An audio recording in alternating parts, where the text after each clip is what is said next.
How's it going, everyone? Connor here, and I'm playing Skyforge, which is it's currently an open beta, and anyone can play it. But it's an MMO, and it's got a pretty interesting concept and theme behind it. I really like it. So, you were a soldier that worked for the gods, pretty much, of this world, and spoilers, by the way. At the start of the game, you are killed, but, you know, that's good because you were just a generic soldier, but whenever you were killed, you were then resurrected as an immortal for some reason. I didn't really follow it. It, wasn't really all that interesting. But, yeah, you're now an immortal, and you're striving to become a god. So the more people you help, and the more people that worship, pray to you, you become a god. So it's pretty much just do so many quests, and you will become more powerful like every other MMO before it.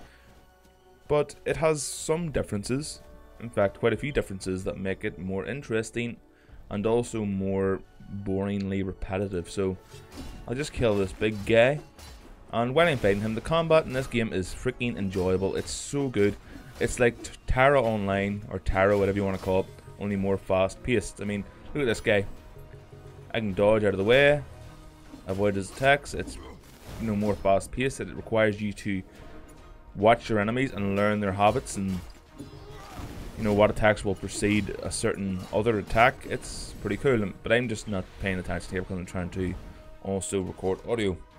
But yes, one thing that makes this game far different is the skill system, and let me show you how the skill thing works. Oh no, actually first I will show you how your equipment works. So unlike many other MMOs where you get like a chest piece, then shoulders, then a helmet, then rings and trinkets and weapons and boots and underwear and other stuff like that, this game only allows you to have your main weapon. In the case of the paladin, you also get a shield, and I'll get onto the classes very soon as well, and your rings, amulets and trophies. So you don't get your boots and your legs, but you do, but they're more of a cosmetic thing than anything else. So yeah, but that leads to a problem, I think, in the fundamental design of the game. And now that I've showed you how the gear works, let's go and take a look at the skill system. Now, look at this. Now you have to unlock these, or not unlock, you get rewarded these Spark of Destruction things, Sparks of Creation and Sparks of Balance by doing various quests and completing dungeons. And once you have done them, you can place them into a slot. Now, this is where one of the problems arise. Now, I can't even remember where I was. Oh, here. Right. Now, look at these things. +7 spirit.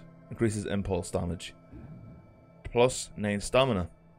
All you're really doing is unlocking these minor stats that really don't have any substance to them whatsoever. And I feel this is just a way for them to pad out the fact that they don't have gear in the game, because gear gives you stats, and well, it doesn't really seem exciting just unlocking all these minor bonuses to stamina, to attack power, until you eventually get to a really cool ability that you actually do need for your class. And yeah, it's not really all that interesting. I mean, I've been playing for about 10 hours so far, and it took me a while to even get to understand how the system worked. Now I'm just going to finish this guy off quickly because I can't be else fighting him. But he's dead. And that was my ultimate ability that has like a 12-minute cooldown, which is ridiculous, but well, it's your ultimate. And with that said, let's move on to well, your talents and how your abilities actually work. Now, go to my character here, and there are 3 classes you can pick from the start of the game: the Cryomancer, Lightbinder and Paladin. I am the Paladin, of course, because melee is awesome. Spells are for pussies. And you can switch between any of these 3 classes whenever you want. I mean, look, Lightbinder, I am currently a Paladin. Lightbinder, change class. And the character will change the class. Like so, there we go. But because I have not yet unlocked a lot of their abilities, I will start off at the start of the skill tree. And I'll have to I'll just have to work my whole way through this thing again, which isn't fun. It doesn't sound fun. The concept, I don't know why they made it like this, but it isn't fun. And it's not as if I hate this game. I love this game. I am having so much fun in it, but the amount of repetitiveness and just weird design choices is baffling to me. So back to Paladin. Another thing that I should mention is that there are very few sword, shield, weapon models in general, and your gear. I suppose I should show you this. There's a lot to show everyone. There's so much to this game, and some of the choices are just weird. Right. Yeah, where are we? Yep, here.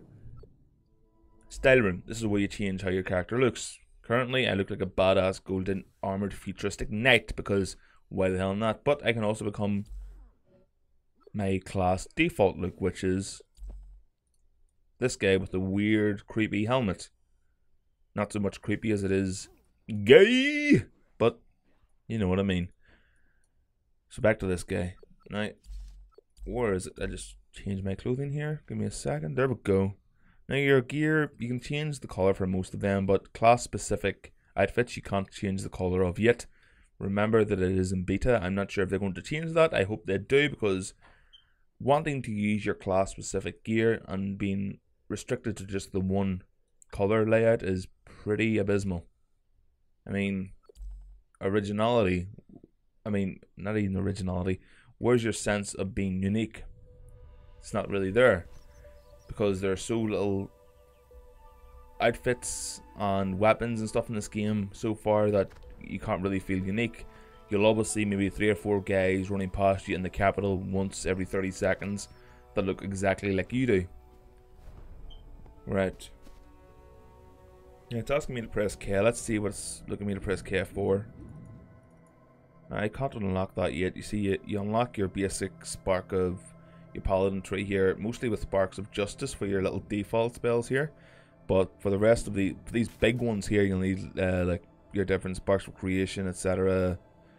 I mean, sparks of destruction are usually for damage. Sparks of creation are for your, stamina, and I think sparks of balance are for like abilities, buffs to your abilities that you already have, like stage 2 of like attack, super attack, alpha, gamma, ballistic thing, whatever, and you can upgrade it various times. Now, with the game only having 3 classes available, now forgive me if this is not really formatted or laid out pretty, well, there's no real layout to it. It's because I'm recording this in live, so I just want to say whatever's on my mind. It's not really a review of the game or anything. I mean, no, it's just a first impression, first look type thing. With the 3 classes that are available, you can actually unlock them from the Ascension Atlas, which will allow you to move through all these trees to game, which is not fun. I don't understand why they made it like this, but I mean, collecting all these fucking hell, I'm gonna fight again. Let me just wreck this guy here.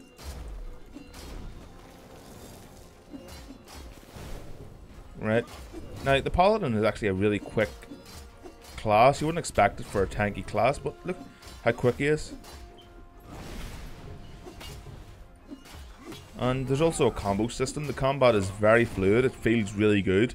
Like, every attack actually does feel like it has weight behind it. Well, I can't really say anything for the Cryomancer or the other class because I haven't really played them. I usually only ever play melee in games like this. Heavy characters that wear heavy armor, etc. But yeah, the combat is very, very fun. That's one of the big pluses for this game, in my point of view.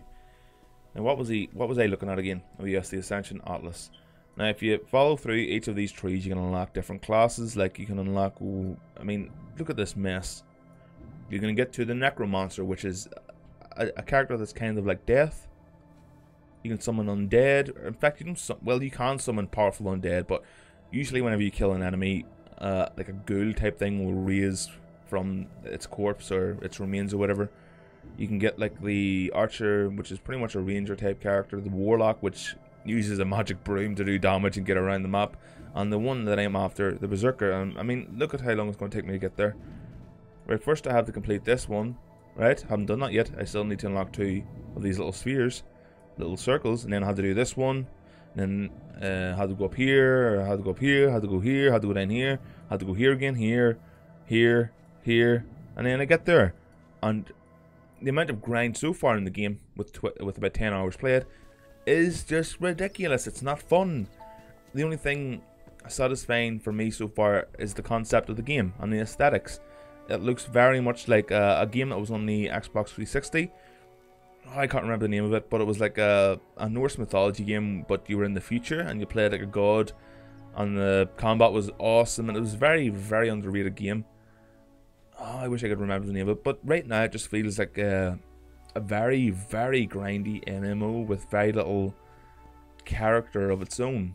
I mean, it doesn't feel unique apart from the design of it. I mean, look at the design of these big guys here, Titan Guards. I mean, look, they look awesome, don't they?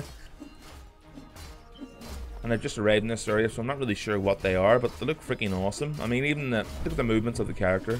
How he just jumps and dodges and moves around the battlefield here. It's awesome. There are also 3-man like dungeon instance things, which you can just repeat over and over and over and over again to get like your sparks or whatever you need for your tree. So, you know, most of the time you're going to be grinding the crap out of these dungeons to get your sparks that you need to move further into the tree, and it's annoying. These dungeons are really short, which is a plus, but still it's just still a grind. No matter if it's short or not, it's still a grind having to do the same dungeon like 50 times over to get like a couple of these circles in, these full circles. Getting through a couple of these will take like, I don't know, 3 or 4 hours. It's crazy. It's such a grindy game. I don't really know why I'm complaining so much whenever I do like this, but there are so many weird design choices. Now, of course, it's going to be free to play on release, and you can buy premium, and the game gives you premium right off the bat. It does. Whenever you get a few quests done, where is it? It gives you like 3 days premium, and that's, I guess, so you don't really notice how grindy it is. But even so, with the, you see here, you get 50% more sparks, credits, and other resources, 50% building resources for Pantheon quests. Pantheons are like guilds, 25% chance on mirror drops when donating credits to the Pantheon, ability to receive sparks of evolution, free teleportation across locations. Free teleportation, really? It's a bit cheap. Having to pay to get, wait, oh that's, yeah, you probably just have to pay credits, but even so, credits are really hard to come by in this game. You don't get many of them at all, and even with premium, a premium account, you still notice how grindy it is. It's so grindy. Why is it so grindy? And there's not really much of a story there either. Again, spoilers, you start off as a normal soldier following the immortals of the gods, and you get killed by this like Reaper dude on what looked to be futuristic Skaven. That guy wrecked him. Well, he's pretty high prestige compared to me. But you get risen as an immortal, and everyone's like, "How did you get risen as immortal?" And I had to be honest, I wasn't paying attention. It didn't seem all that interesting to me as a story goes. But everyone's killed all my freaking mobs. Where are all my mobs? I need to kill them to level. Or sorry, not level. Gain prestige. But you find yourself running to the same areas over and over again to complete quests. There's not much of a world here. I mean, this is one area, and look at the size of it. You could run around here in about 10 minutes. 10 minutes. And this is like the third zone I've found where you can actually run around like this, where you're not restricted to a linear path, and there's not that much to it. I mean, it's like you just jump from instance to instance, and you find yourself returning to the same zones to turn in quests, and then running back to the capital, going back to the zone you just came from to do another quest to find like a camera or something, returning to the big base place, big main city thing, hub, and doing the same over and over again. And I really want to like this game because the idea that you're an immortal and you're striving to become a god, I mean, has another MMO ever done that, where you're an actual god? I don't think any MMO has, not to my knowledge anyway. And it's a really, really nice concept. The design for the characters is awesome. The design for the armor, the gear, the enemy types is pretty damn impressive. Even the cities look awesome. But there's not enough there to keep you coming back. It's just too grindy. And again, I don't know how grindy the game would be if you didn't have premium. I think it's kind of a sneaky tactic to give you a few days free premium, just so you don't notice how grindy it is. And then whenever you do notice, you just have to buy premium, otherwise you're not going to be able to advance. Kind of like World of Tanks in that there sense, where, you know, if you play World of Tanks and you haven't had the premium membership, then you know how freaking bad it is, how grindy it is. Unfairly so. So they say it's free to play, but yeah, if you want to be sitting there for a year trying to get one tank or getting one class unlocked, then you're going to have to, because the game is very unfair when it comes to how grindy it is. Now, the location designs, they're interesting, I suppose. They're nice looking. The game doesn't look bad at all. In fact, it's very pretty. Not sure what engine they're using, but I mean, look at this little guy, Koru. Look at that. That is adorable. That is adorable. Can I kill it? No, I can't kill it. But I keep coming back to how grindy it is, and it is incredibly grindy. There's not much there to keep you coming back unless you like that type of gameplay, which in some senses I do, if the story is good enough and if the combat is good enough, which the combat is. Are these guys my enemies? I have no idea. I think they are. Let's try. There's no authority that can tell us what to do. Yep, they're my enemies. So that's just my thoughts and impressions on the game thus far. I mean, it is in beta access to everyone. I mean, if you want to play it, you can just go to the website. I will provide a link in the description below and you can download it.